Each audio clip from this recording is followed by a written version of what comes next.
I'm lucky to have a job.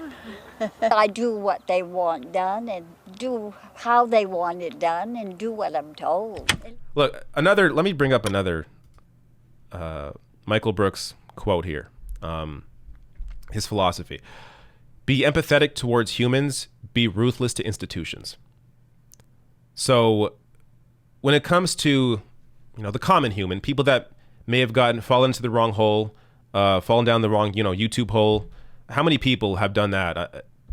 There are people I know that don't watch political stuff, but they always get suggested, Jordan Peterson, Ben Shapiro, Dave Rubin. It's gross how many people likely fell down into conservative ideology just based on that. But don't get angry at those people. Be ruthless towards the institutions.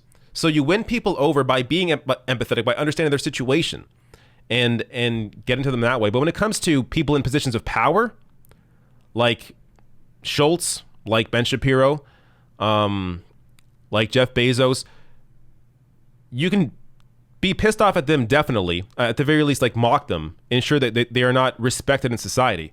But at the same time, be ruthless to the institutions that allow that kind of system to continue. And be ruthless towards capitalism that has allowed that kind of wealth to be amassed while there are people that go hungry in the streets. So that's the approach that I'm going to try to live by a little more now.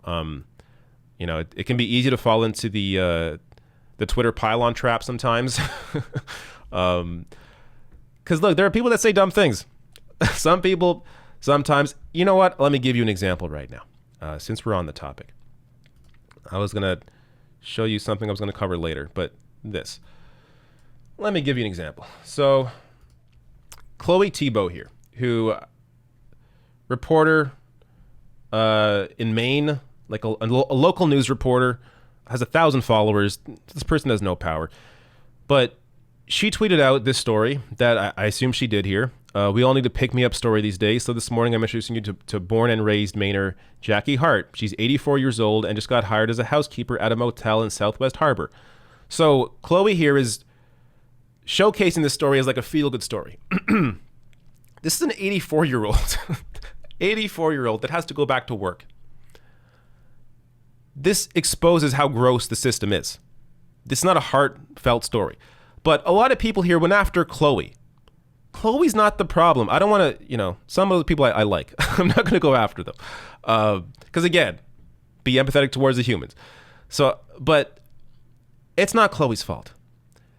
I went to college with people like this that were in journalism. And this is what they're taught, guys. This is how they're educated. Especially like local news, this is what you learn. You learn a certain formula. And these kinds of stories fit into that formula of a feel-good story. Here's a nice old lady, has a job, working as a maid, housekeeper. It's a feel-good story in the sense of how local news normally operates. They don't have, the Marxist view of society.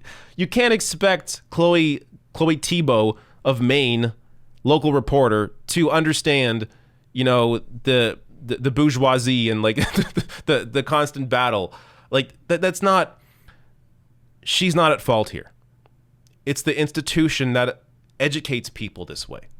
So when that doesn't mean you don't,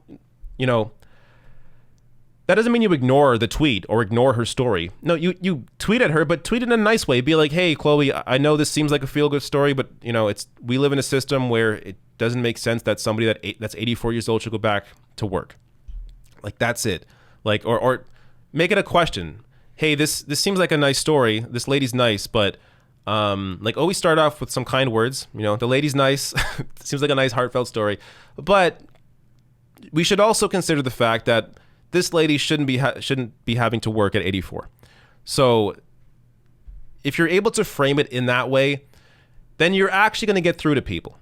But you're not going to get through to people when you're just piling on them. I guarantee you, Chloe right now just thinks all her mentions are a bunch of whack jobs. Like, you have to communicate in a way that is empathetic and understand that Chloe's not at fault here. It's the institution that taught her to report this way.